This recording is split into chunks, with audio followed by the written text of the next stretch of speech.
Welcome back to Redlining. It's great to have you in the studio. As usual, I've got my beautiful sidekick, Mr. Richard Parker. How you going? Not too bad, my friend, not too bad. How's your week been? Oh, yeah, you know. Yeah. Stuff, you know. And things.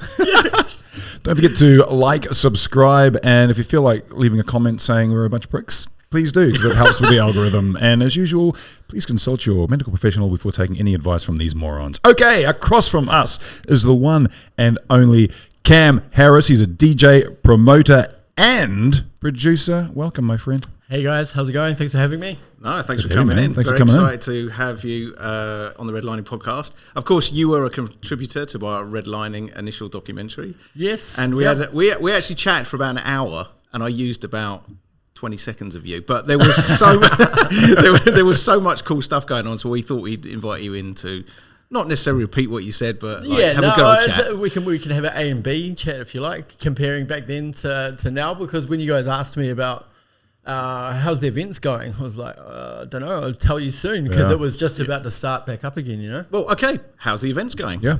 Well, I mean, it's completely different from how it was. How long ago was it now that we chatted last? It's almost a year ago, maybe. Almost a year ago to the day. Yeah, so we've had some amazing events since then. Yep. I am kind of finding a new trend in the winter time though. New Zealand kind of stops going out a little bit over winter, or it's harder to get people out. It's kind of like, it's a real hit and miss. Sometimes it's just absolutely packed, rammed, everybody's there. And then it's like, you know, the next weekend or whatever, or a month after that, and complete different kettle of fish, you know? Do you think it's just people got used to staying in? I have had this chat with a few people actually, because I got some photos taken recently to renew my kind of thing, because my new look, my moustache. It's on full magnum. Well, it was like full like beard before, so yeah. So what's it like never being allowed near a kindergarten again? It works both ways, man. Anyways, where were we? We were talking about people staying in. Yes. Yeah. Okay. So I had this conversation, and I didn't actually when he said it. It was kind of like hit the nail on the head. I was like, oh my god, that's how I was a little bit as well. It's kind of like, you know, you've been forced to stay at home for so long that it's, first of all, you're not used to going out again, but then it's also all your emotions and anxiety and stuff, and it's like, it's actually for quite a few people, it has been a little bit hard to kind of make that step out back into public. And especially from a DJ's point of view, going to an event where you're not playing, because when you're playing, it's kind of like you've got something to invest your focus and time into. And if you're just going along to punt, it's kind of like I have to remember how to punt again. But no, it has been good. We've had some killer parties. It's I probably see way more unification in the scene with a lot of the main players in the scene here. Everybody's kind of acknowledged that we've all had a hard time, and that we don't need to be so competitive against each other, and we should actually work together a little bit more towards like trying not to have conflicting nights and stuff. So it's interesting you say that. So there's more camaraderie between the events. I would say that. People are kind of cross-promoting. Absolutely. And also just even communicating on a more regular basis, attending each other's events, you know, having a good time together. It's something that kind of, I feel like maybe got forgotten a little bit when it was in the hustle and bustle of pre-COVID times, you know? Yeah, absolutely. I mean, there's enough days in the year that, you know, everyone can have a turn and have some fun and support each other. It's kind of like after we had like all this lockdown period and stuff, it was like starting up again. It was remembering how to actually be a promoter again, like all these things I need to do. And one of those things that got taken for granted was communicating with the others to see what they're up to, because we all just wanted to put on our events again, you know? So does that happen now?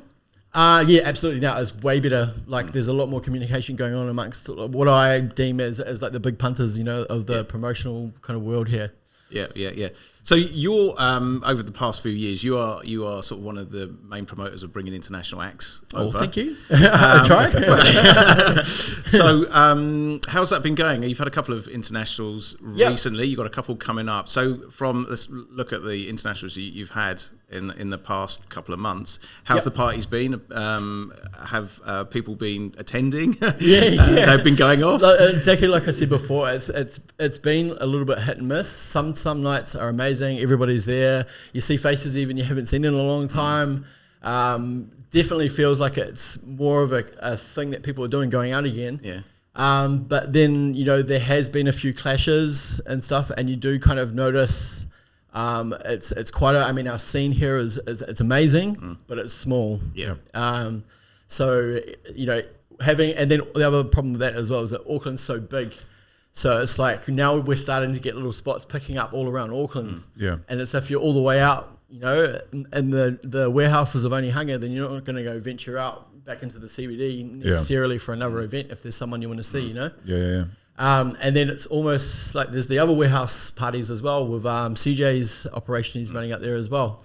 So there was one night actually where it was Pig and Dan, and then Silent Studios had something on, and then CJ's warehouse had something on. It was all happening in the same night. Yep. And so, surely everybody would feel like they would have had slightly more people there had it not clashed, Yeah. But then in saying that, sometimes there's nothing else on. Yeah. And that doesn't matter. It's just one of those nights where everybody's got a good movie to watch at home, I guess. Yeah. But surely you're also dictated by an international coming over, and those are the only dates he's got, right? Oh, absolutely. Depends. Because I actually find it's been a lot harder with internationals this year anyways, because they're only coming down for like one weekend, whereas they used to come down for 2 weekends, and you could have a little bit more play and fun with like what you could do.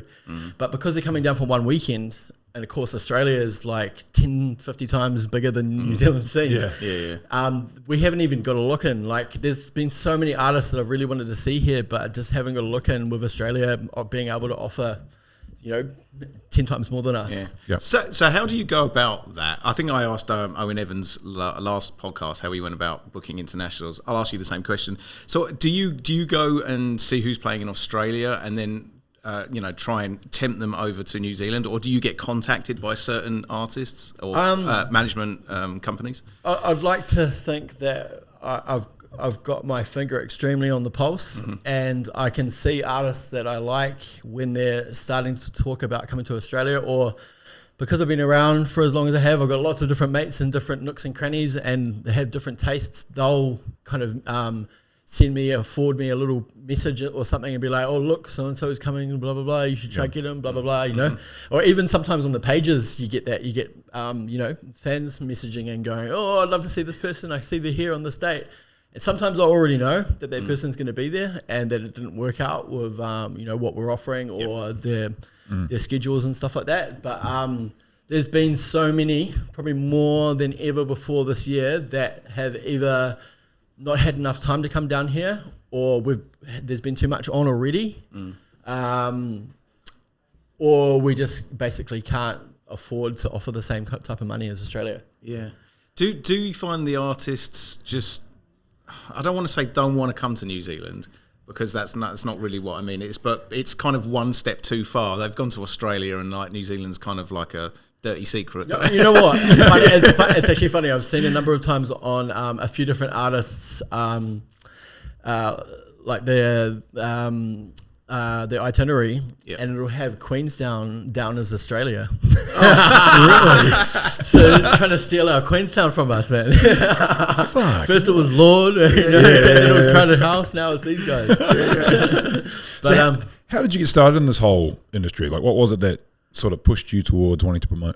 I guess actually it started as a leaving party for myself. I was going to move to Italy when I was 23 years of age.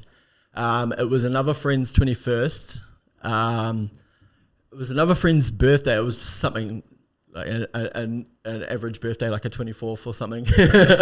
And we just had this really cool group of mates, and kind of started brainstorming and came up with the name Collude, which, look up the meaning, it's pretty cool. That's how it started. He's looking it up now. So that's actually how it started, and I went away from New Zealand for about a year to Italy, soaked up the scene over there, which was amazing at the time. Places like Cocorico, Pasha, Echoes, this one road, all these amazing places. Are we talking house music? Italia disco? No, it depended where you went. So Echoes was probably my favorite. It was more minimal. Yep. So this is like 10-year-old minimal. So for me, it wasn't like, your Boris Betcher or something like that. It was a little bit more hypnotic. Yeah. And it's like Loco Dice. He's sort of minimal, isn't he? Or he used to be. You know? I've got some names of some artists, but you probably never heard of them, and they've kind of disappeared off the radar as well. Right, fair enough. But anyway, so I encapsulated all of that, and I brought it back with me, and I kind of found at the time that there wasn't really a market for the music that I was into at the time, and it's kind of just progressed from there. Yep. I've had a lot of friends from the scene and stuff that I've partnershiped over the years, and you know, hustle and bustle, you know, they've funded stuff because obviously in the beginning I didn't have any funds to be able to run the kind of stuff that we do, you know. Yeah. That's how it started anyway. And I guess, it's just gone from there and gone bigger and bigger and smaller and smaller, then bigger and bigger. Ride those waves. Yeah. So collude in a secret or unlawful, cooperate in a secret or unlawful way in order to deceive or gain an advantage over others. Ooh. We're not trying to deceive you though. No. We're just trying to get an advantage of you in an unlawful way. Yeah. I like that. Collude. No, it's just something, you know, it's a little bit more thought into the branding and stuff behind it all. Yep. So Collude's been around how many years? It started originally in 2008. Yeah. Kind of had a by year and then was on after that. Kind of went through some major changes in the scene, like, you know, for example, Fu and Zen closing down, which was starting to become a house and techno venue that we could use. So it was kind of tough through that period. Also a transition of music, kind of went from electro and breaks and drum and bass into like just house music. People got sick of electro and breaks. It kind of phased out, you know. Unfortunately, I enjoy breaks.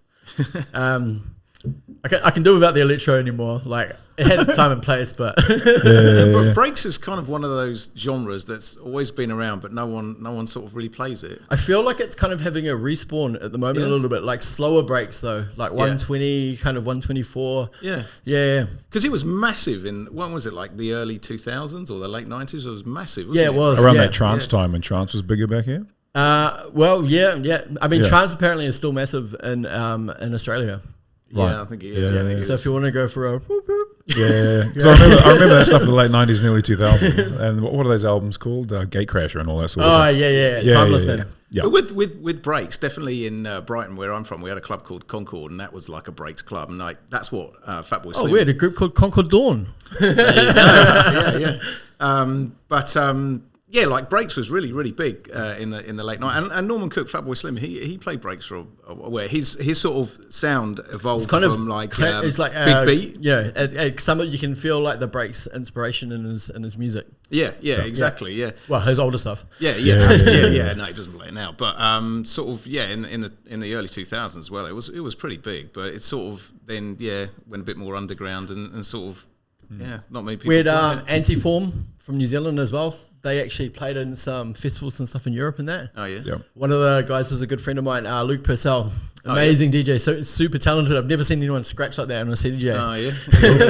On a CJ. It was also really big in Australia, wasn't it? Because Kid Kenobi's a breaks DJ. Yes. He's massive. And he's been coming over a little bit. I've seen he's popped up on a few events over the last 2 years. Yeah. Oh, yeah. Interesting. So you found that the Collude sound definitely evolved absolutely over the years. Now, where would you place it now? Well, I mean, it can be fast. It can be techno. It also can be slow. It can be like slower, the more German, I guess you could say, influenced techno. It's house music as well. It just depends on the artist that comes through, really. And if I think they're cool. That's what it's all about, isn't it? Yeah. I mean, obviously, like trying to cater to the New Zealand market does have its restraints on what you can do, because what I would love to see is a lot more techno in New Zealand. It's never really taken off, in my opinion, in New Zealand. Not like it should. Doesn't make sense because we like it fast here. So why not, you know? So is there, interesting actually, is there an artist that's an international that's come to you and you're like, I just don't think that's going to work here? You don't have to name names, but all the time, man. Yeah. All the time. I can name names. No, unfortunately, all the time. I mean, I look at Beacon, the Beacon guys, for example, Friendly Potential. Yeah. They were trying to do something, a little bit different to mainstream, and it it didn't really work out for them, unfortunately, here, you know. Do you think that was because it was too fast, too abstract, too intense? I think it's a lot to do with the factors that we've already spoken about this evening around. It's kind of like it's taken a bit for people to get used to going out again. Okay. Yeah. Also, yeah, maybe funding at the moment as well. I think there's a few Kiwis out there doing it tough, so I'm going to take that into consideration, I guess, as well. Yeah, no, fair enough. Have the prices of things gone up? Have you, because inflation and what's going on with You know money what's at the moment, funny is that things changed? everything's gone up apart from our bloody ticket prices. Really? It's like us. Everything's gone up except what I charge. Exactly. Yeah. I mean, some of the acts that we do for like, $20-$30 a ticket's ridiculous. Yeah. But everything's gone up. Apart from that. Interesting. When you sort of like decide on a ticket price, obviously it depends on the artist, how much you have to pay them. But do you ever sort of refer to the kind of ticket prices abroad, maybe in Australia and Europe, and just to see what other people are paying? It's far more expensive, I see, in Europe and in Australia than here. Far more. People just won't go out to it. I mean, just for much more frugal. Just for a sort of like an equivalent club of maybe 200-300 people. Yeah, absolutely. Yeah, like it's cheap as to go out here. To go out to an event for admission. But then there's travel costs, obviously, and entertainment. You're looking at alcohols easily. So I know some of my mates would spend $500 and fuck. Sounds like you. Yeah. Once perhaps. A long time ago. And they're still the first one to want to go to the kick on as well. Yeah. It's far too easy to spend that much money now. Easily. I mean, and that's obviously drinking out. There's there's people that like to pre-warm themselves at home, I guess you could call it. Do you find that's a problem? Like with New Zealanders, I know that we binge drink like motherfuckers, right? So not so much in electronic scene. Really? Nah, electronic music scene, I don't think it's a problem. I mean, everybody's kind of a tight-knit family, and even if that's not the case and it's an outsider, everybody looks after each other in the house and techno scene. Right. That's cool. If there's someone that's a little bit too gone on something, they get looked after. Because you've got a lot of those other outdoor gigs and stuff like that, and kids, you know they're at home, they've drunken a dozen each before they even get there at certain gigs. But I think you're right. Maybe, I don't know, because I would like to say that it's a more mature crowd that come to house and techno, but the ages vary from 20 up to, I think the oldest we've ever had at an event was 75. Wow. Yeah. It was Helen Catania's number one fan. Apparently travels around the world to get out of it. Yeah, 75-year-old, Is he a fellow countryman? Is he an Argentinian? Or? I believe so. They are quite protective about their Helen Catania. How are the ages being influenced now? So what is the rough age group? Is it 30 and over, 30 and under? Is there a need to try and get more youth into the scene? I mean, I think that will come naturally over time. Because there's been a gap of 3 years, so they haven't had that momentum build. So, but last time we had Sonorous Festival was back in 2021. And it's quite funny, you've got two different demographics. One's between 25 and 35, and then the other's 35 and 45. So it's kind of like a melting pot of ages, it gets a good coverage. They could always do with more younger people, but obviously, when times are tough with money and stuff, maybe they can't afford to come, or they just haven't made that transition yet. There's that documentary that we were talking about earlier with Carl Cox. And he talks about how popular music is good. The scene needs it because it gets the people that are from mainstream to start listening to it, and then over time they'll start digging deeper if they start to grow quite fond of it. That's when they find the underground. It is start that again. Put my teeth back in. It's interesting that your Sonorous gig last year was it last? No. What was the one? We had a smaller one. The smaller one, yeah. We had a smaller one, yeah. The demographic of that, I found, was sort of kicking around 30, 40. Yeah. And I wonder if that was because of Nice and Earlich. I'm not sure. So it'll be interesting to see what happens when it returns in Waitangi weekend next year. Because, I think it's going to be... Go on, talk. Spit it out. Yeah, so unfortunately, we're not quite ready to share what we've got sorted for Sonorous Festival next year, but... It is going to be what our country needs right now, I reckon. Amazing. Where are you holding it next year? So it's going to be at the Hunting Lodge up in for the main session in Auckland anyway. Yep. It's going to be out at Waimaku at the hunting lodge, hunting grounds. Yep. Something like that. Don't worry, you won't get shot. We'll have a good time. I feel we've got a bit of an exclusive there. I think we do. Is there a bell? Are you going to ring a bell or something? Fucking excited. So what's the capacity of that? Just curious. Well, we're hoping for 5,000. Nice. I guess you could say. That's good. That's a nice number, right? Yeah. Fuck yeah. That's a great number. Yeah. I would be happy with 3,000. That's always been. Yeah. That's always kind of been our target for Sonorous. We got close back in 2021. Yeah. Really close to 3,000. But that's anything over that, and I'll be able to sleep at night again. When do you start planning an event like that? Well, the particular stuff that we've been working on, I've been myself and my business partner Mitch have been working on for on and off about 6 years. Right. So for something that's happening since we started Sonorous, basically, this is what we've been targeting. So what about gotcha. next summer's event? When do you start sort of planning for that? We're looking to announce a first lineup announcement, venue and date, etc. Plus our offerings as early as next week, the week after. Oh, that's exciting! That is exciting. If it was a little bit sooner, I'll give you a sneak peek. I'll give you even more exclusives. It's all good. That's enough exclusives. Is it kind of in your like? I know you haven't done another summer. I haven't done a summer one for a couple of years, but like when you sort of finish the summer one, what was it in 2021? That was the last big one. Does your head automatically go to the next one and go, right, shit, what are we going to do next Almost, year? How are we going to make this better? How are we going to make this bigger? Ever since the Sonorous, the last Sonorous we had at Matakana, where we had like Mark Knight and Victor Ruiz, etc.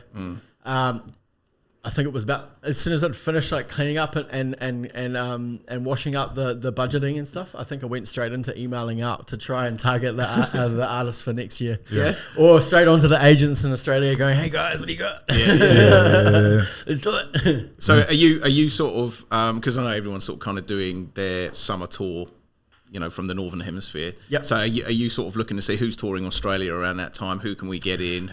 Or do you actually have you ever actually just pulled someone straight in from the Northern Hemisphere and gone, right? Okay, you're here. Another exclusive. If you know who you want, and they're rather large artists, you're better to target them. Oh, yep, right. Target them and just keep on their back, day in, day out, week out, month out. Yep. Don't they get fucked off with that?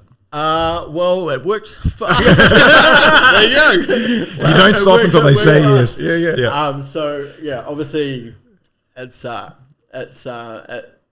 really hard to kind of go here with this conversation. Oh no, it's all right. I mean, you don't need to. No. I know, but it's just like it's really hard not to say something because I want to share. Man, I can see how excited you are. Yeah. Am I levitating in my seat?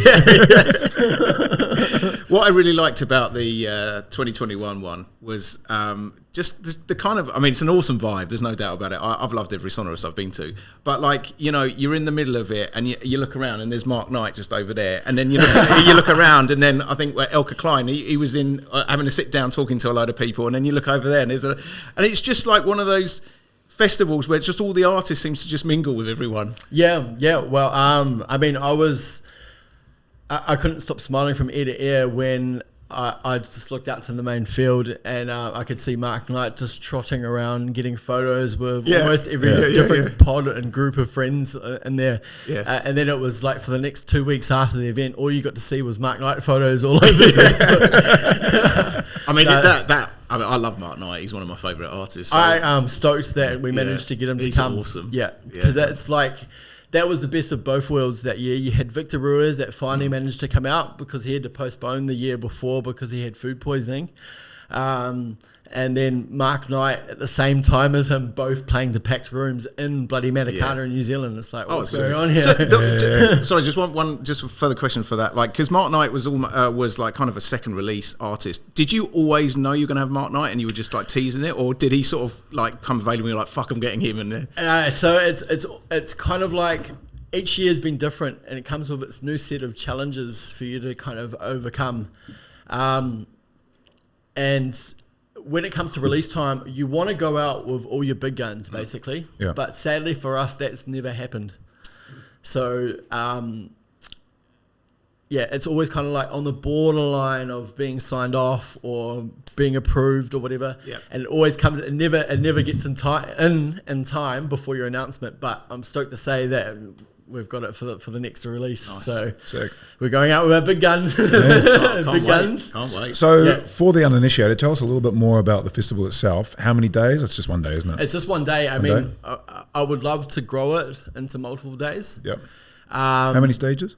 So it's always been a mixture of either 2 or 3 stages. Yep. So I always like to get the locals in there as well, because Yep. if these locals don't get a spot, Yep. we're not doing anything to bring up the scene. You know, people that you get all these thousands of people, like new people coming out that don't go out clubbing every week. Yeah. You want them to see the locals. You know. Yeah.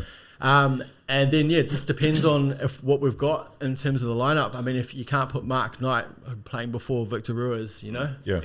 It doesn't work for me. Oh, it worked. I mean, that booking worked quite nicely, because you had that kind of a tech house stage, Exactly. and then you had the techno stage. Yep, So it was yep. kind of, And it kind of slowly built up from prog into. So this is someone who knows how to do bookings. Like you go, we had this gripe when we went to Splore, and I know it's on a different scale and everything. That the bookings were really strange, because you'd have you'd have Deep House one act, and then on come the Ragga Twins doing drum and bass and shout and splitting everyone's ears, and then you'd have something like completely random, and you're like, there's no progression in there. I mean, to a certain degree, it's kind of okay for the Splore demographic, because these people barely go for the music, I would say, in my opinion. What do they go for, Cam? It's the, What do they go for? Dressing up. No, exactly, dressing up. Some of my mates, the first thing they'll talk about is their costume that they've got, not who's playing. So like, the music could be shit. So you could have Rolf Harris with his wobble board looking at all the kids. Rest in peace, Rolf Harris. Passed away. He did, didn't he? Someone actually used that as a joke on one of my posts recently, saying that he was an act that we had coming, but terrible joke. Well, not anymore. I did it. No, in my opinion, like Splore's fantastic. So much respect for everybody behind that. Yeah. It's one of my favorite events on the summer calendar to go to. Hopefully they'll get me back to play one year, but but no, for my thoughts about Splore is all of my groups of mates that go to it. It's always about unity again, and just the experience with your friends. You know, the art trails and stuff like that. Yeah, it's pretty Oh, I mean, it's It's just a shame that 9 out of 10 years it's pissing down with rain. Yeah, It's well, I such mean, a pity. you just embrace it, mate. It's by the ocean. It's by the ocean there. So actually, funny about that is it was raining up in the campground, and I was going to play, and I was all depressed and stuff because I was going to go down into the rain to play. Yep. Put my jeans on because I was freezing out, and then by the time I got down that trail walk to play down at the beach stage, it was bloody sunny as everybody was still going from the night before, and it was fun. Yeah. Sorry, so back to Sonorous. Yep. There was a question there. I can't even remember what it was. No. What I was do going they to say, we're talking about Splore, right? Comparing Splore Oh, yes, to that's right. our The bookings. lineup. That's right. booking. Yeah, the bookings. That's Some right, of the lineups I saw recently in the States at one of the big festivals they had there, that was terrible. Oh, yeah. Yeah, that was terrible. Real bad. Like way worse than anything I've ever seen. So there's no thought, or is it just sticking your big acts up feel first? like maybe Up last, rather. Yeah, maybe these bigger teams where it's kind of like you have multiple people to fulfill each purpose in the team. Maybe it's not the same people that are doing the artist selection as the people doing the timetable structure. Yeah. I feel like if you're the person booking, you need to, Yeah. there needs to be some thought and purpose behind your bookings. Yes. Yeah. And you need to be able to obviously put that together as a nice package on the day and deliver it well. Because if you don't, then Because if it comes to like your last act and it's like 9 o'clock and you're really sort of hyped and pumped, and then you stick someone who's playing 120, you're like going to go, oh. Yeah, I mean, it depends, because I mean, if you look at some parties in Germany and in Europe and stuff, it might start at 116 or even slower, and at the end of the night it's 120. So it's quite funny. Like the longer that you kind of delve into DJing and production and stuff, you notice that some of these 120 tracks have as much energy as a track that's going 180 BPM, you know? Yeah. 180, fuck. Here's a random question we haven't asked anybody, any promoters anyway. Dream lineup. 5 acts, still alive. 5 acts, who would they be to your gig, to your next To my scenario? pickings? So that's Rolf Harris out. Just as wobbleboard. Wobbleboard solo. My dream lineup, I'd definitely love to see Maceo Plex in New Zealand. Yes. Yep. Yes. Yeah, Maceo Plex. It'd also be great to see Solomon back here. Yep. I saw him play a 9-hour set in Sao Paulo, and he won me over. Oh, yeah. Amelie Lenz, it'd be fantastic to see her here. I saw her again 3 times in Brazil. Yep. Jeff Mills, Jeff Mills. Yeah. Pioneer, and Danny Tenaglia. So Jeff Mills and Danny Tenaglia, I mean, obviously, like you say, pioneers of the... We've never really... scene. I mean, I don't know if we've even ever had either of those acts in New Zealand. In fact, we've had none of those acts. Yeah. We've had Solomon years ago. I think he played it like what was originally the box, probably about 15 years ago. But those acts we haven't had before. Yeah. Why do you think that is? Can you hear that through the mic? It's 100% cash flow. 100%. I know what these kind of acts are expecting to come down, and it's just, it would be your last event. All right. Actually, that's something that we've never really talked about as well. Dollars, like for some big acts like a Fatboy Slim or something of that ilk, like massive, been around for years. What sort of price are they asking for, or indeed what price structure are they looking for an act like that to come to New Zealand? Wilkinson or some shit like that. It's more like, it's kind of like if you're going to do the whole tour yourself, you're looking at, you need to be into a couple of $100,000s to kind of make them even look at your offer. Is that right? Yep. Shit. Yep. And what just for them? Huh? Where's that money go? That's just for the one. That's artist. just for them. Yeah. Fucking yeah. And then you've got then you've probably got like domestic travel, accommodation, and then quite easily the riders can add on $5,000. You know. We love a good rider conversation. So what's your like what rider? You don't have to name the artist, but what artist rider has made you gulp the most? Wasn't really a gulp. It was more like. So the event was on a Thursday night. The act had asked for what we deemed as an elaborate assortment of cheeses and meats and cured meats and etc. And then on top of that, they wanted a couple of bottles of wine and a couple of bottles of nice tequila. And, you know, we delivered. We always kind of double check because we actually arranged like a silver platter and everything. What's more frustrating is that the act said I don't eat meat on Thursdays. What? When everything came out, they were like, we don't eat meat.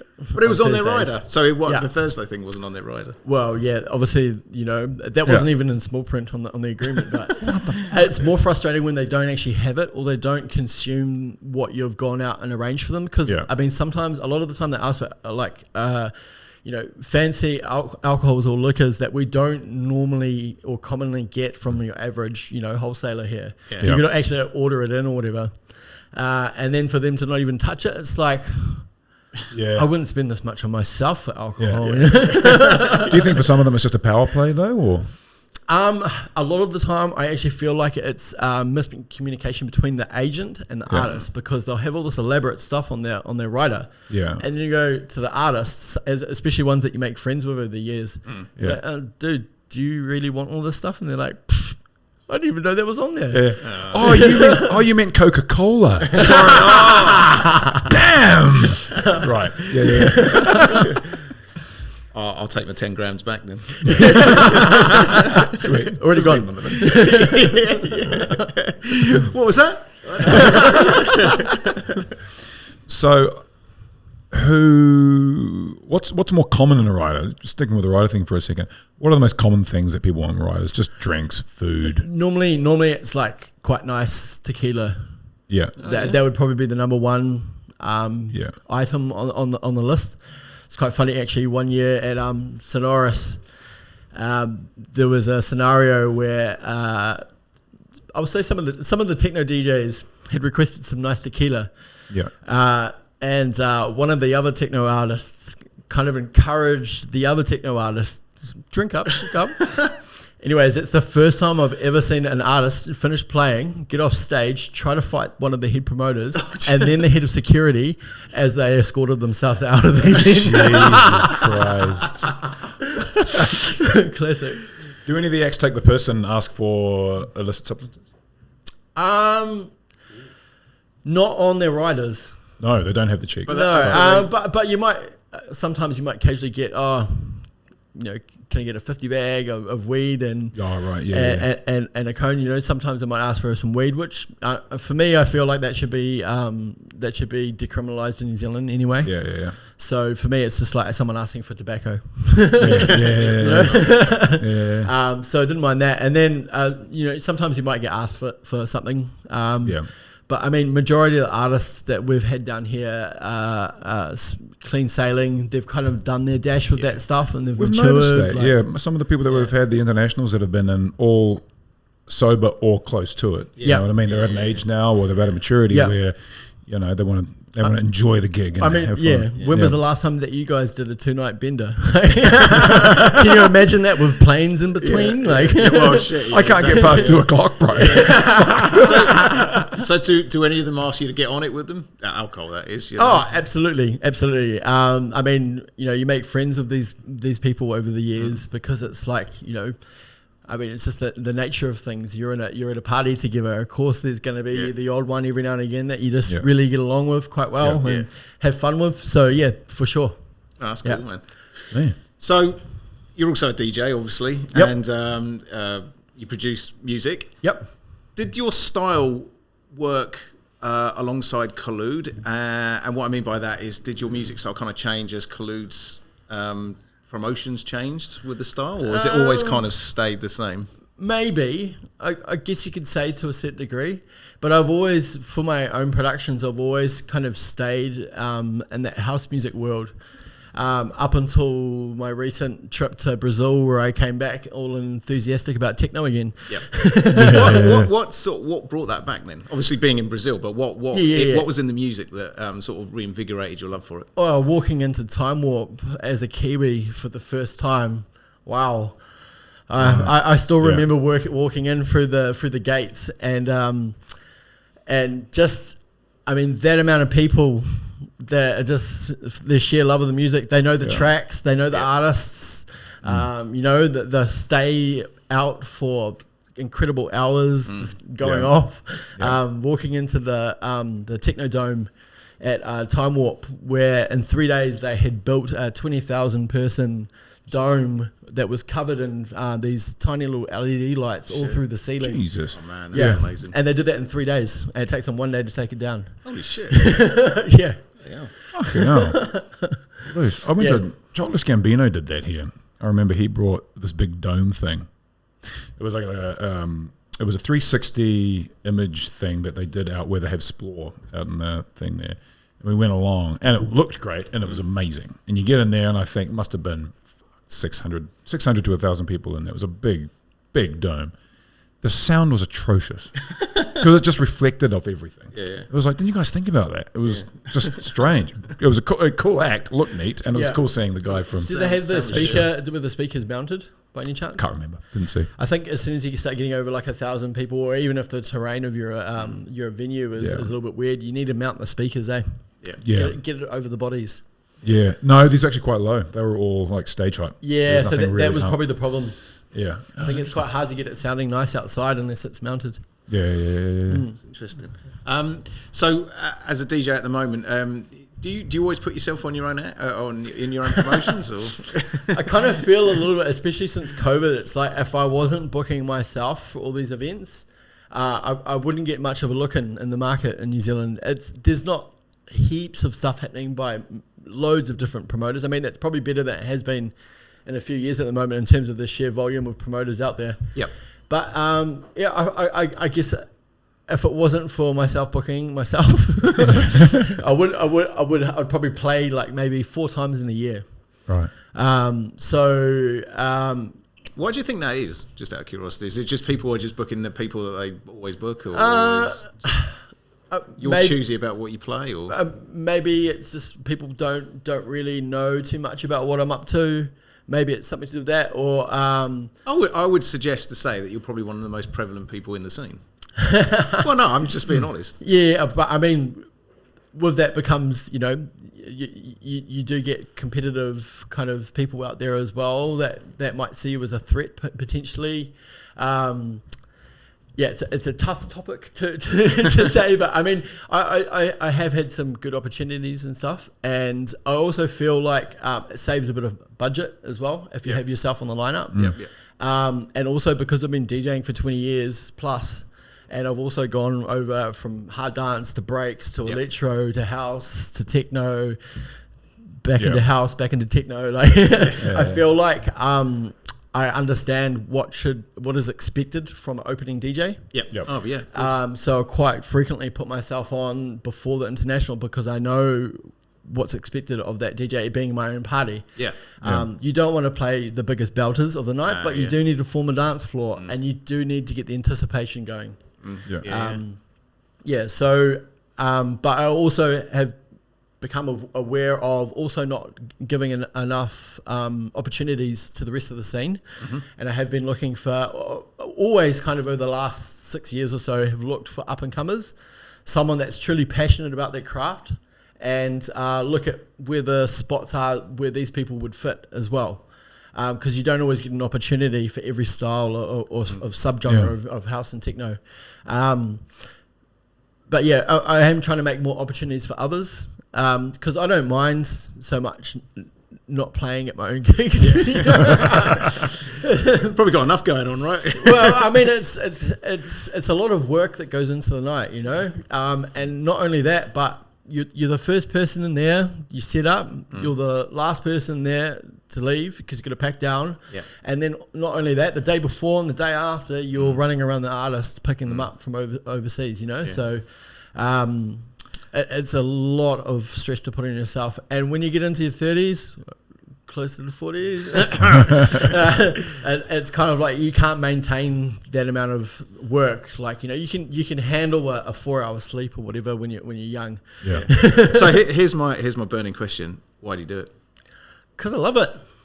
I absolutely love it, and I'll never forget the parties that I've been to as a younger man, growing up in Auckland and abroad. And you know, we need to have this kind of thing here in New Zealand.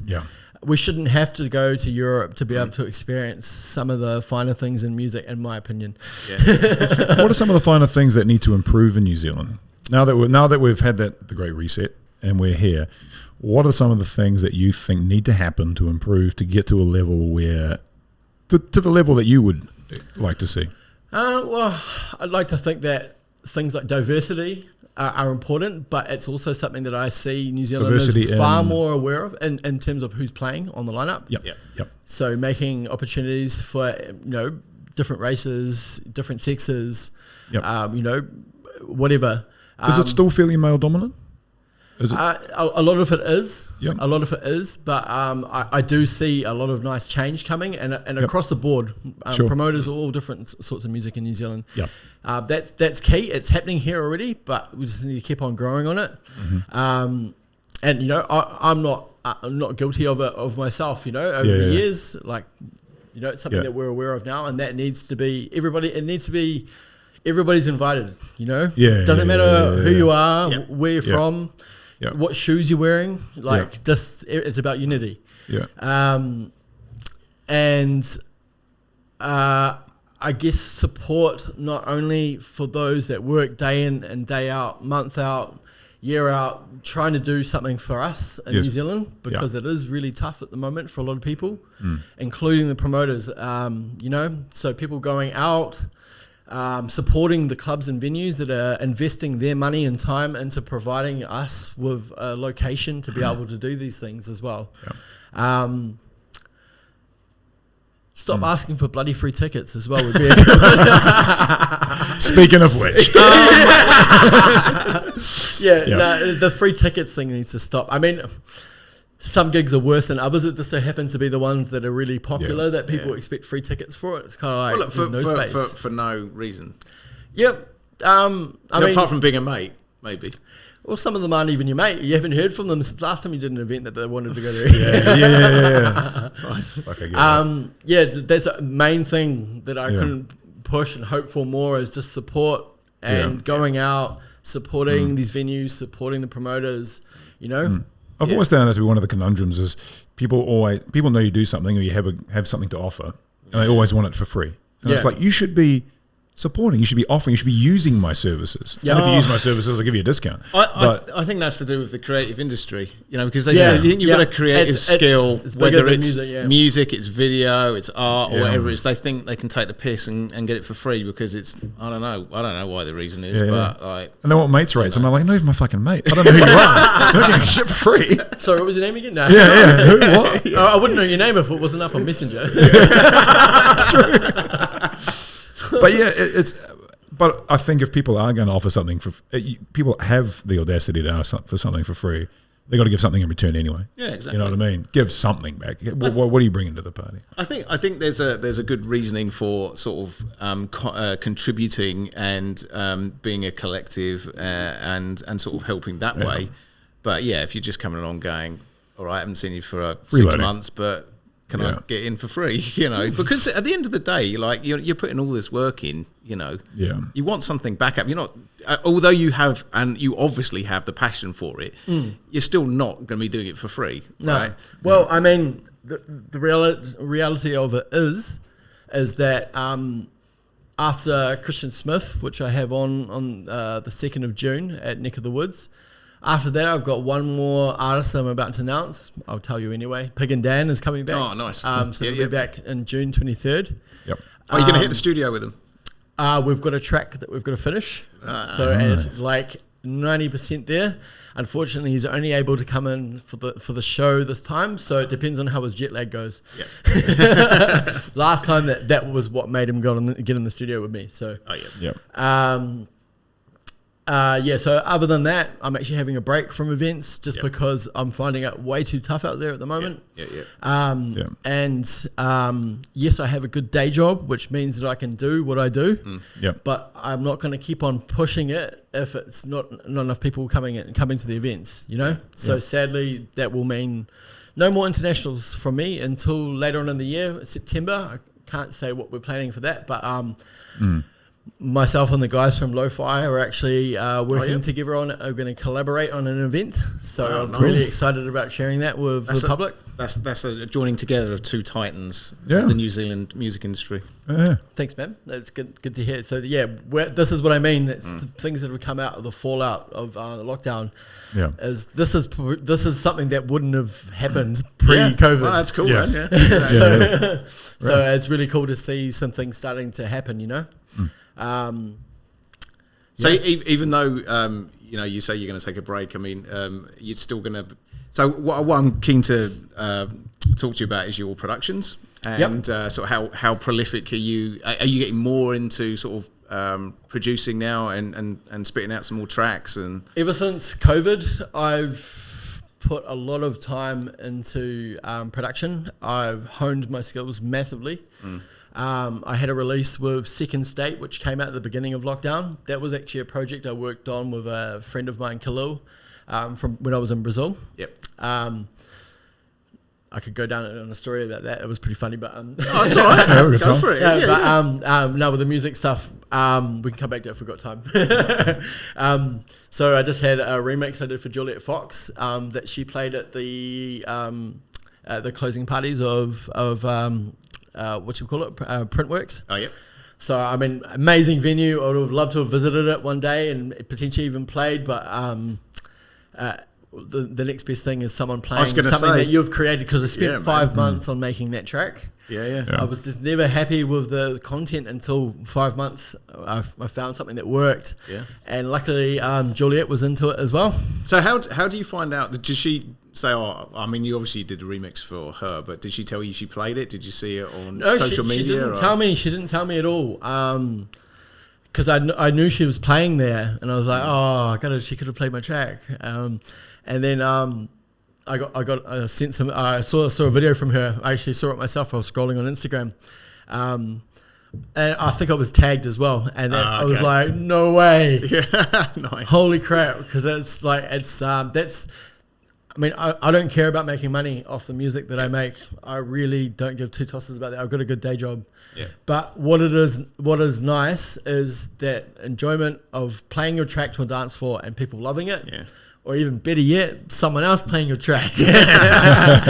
That's more established than yourself, you know, and showing it to the world. Because otherwise, from New Zealand, it kind of feels like you don't really get a look in as a musician sometimes. Why do you think that is? Just because we're so far away? Or? Well, yeah, because it is a lot to do with making friends with these connections around the world. That's why some might notice that I've had the opportunity to work with some of the artists that we've had coming here. I wouldn't have had that if it wasn't for the promotions stuff that I do down here. So watch this space. There's heaps of stuff coming. Obviously, there's a lot of stuff I've done in the. Watch out for that fly. That fly is fucking right. It just flips it right for the centre. I was like, whoa. I just want to fucking grab it. Yeah, there's lots of cool stuff in the backlog because I've been writing stuff for like over 10 years. So there's lots of stuff I've done over the years. There's an album I've done with a good friend of mine, Rafa Kayo, that we made back in 2008, I think it was.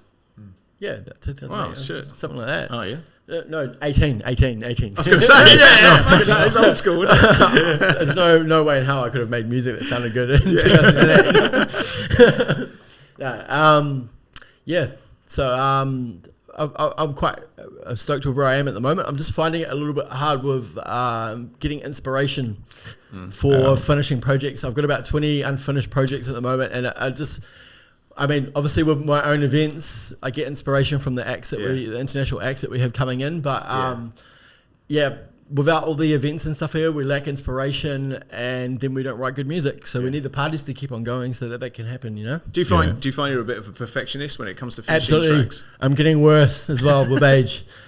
I'm like a bad old cheese. So, do you have people to sort of listen to your tracks and give you some advice and go like, for fuck's sake, finish it, it's good? It's quite funny because I've got my friends that I talk to all the time in my local area, and when Josh Butler comes over in the summertime, he's obviously a big part of our group of friends as well. And between Josh, my good friend Junior, and Josh's brother Max, it's always paying me out like, dude, you told me that you were going to finish that track. Well, this was the last version, 6 months ago. Well, it sounds like you got a few sort of to work on and finish, which would be great to hear. Yeah, I've got a lot. We need the events to keep on happening so I can suck in the inspiration. I'm sure it's the same for other producers in New Zealand as well. They need that inspiration there without them having to pay for a ticket to go to Europe, you know? And as the summer kicks in, events again, I guess, will ramp up. And for you, obviously, you got Sonorous, but more and more other events. Fucking hell, what's wrong with me today? So another exclusive. Stoked. God bless Dick Johnson, who's managed to suss us out with the rooftop again. So La Terraza will be coming back. Oh, cool. Sweet. Yeah. Hopefully it goes well. And When's we don't have young people spewing up off of the rooftop anymore, and we'll be able to continue doing our parties. You'll have old people spewing up off the rooftop. No, old people don't do that. They do it in the pot plant or something without anyone seeing it. They take aim. That's cool. Yeah, that's nice, Yeah, so I'm stoked to see that La Terraza will be coming out. I think it's all good timing for the scene here because we kind of need, it's like, if I thought about us not doing our parties anymore, or the others in the house and techno scene doing stuff, like, Auckland would actually be a very bland place to live. Yeah. You know? Yeah. Could it be any bland? I'm kidding. Well, when you compare it to other places, but Invercargill. Sorry. Taranaki. Oh, they've got mountains to climb. That's fine. Yeah, they've got mountain to climb. Cam Harris, thank you very much for coming in. We're going to wrap it up there. And good luck with Sonorous. and all the other ventures that you got coming up. And we know some things, and we're quite excited about it. And congratulations. And thank you. Hope you have a good time. Awesome. And we'll definitely be there looking for free tickets. So, well done. And thank you very much. Awesome. Yeah. Thanks, Cheers, guys. Gab. Cheers. Nice one. Fantastic.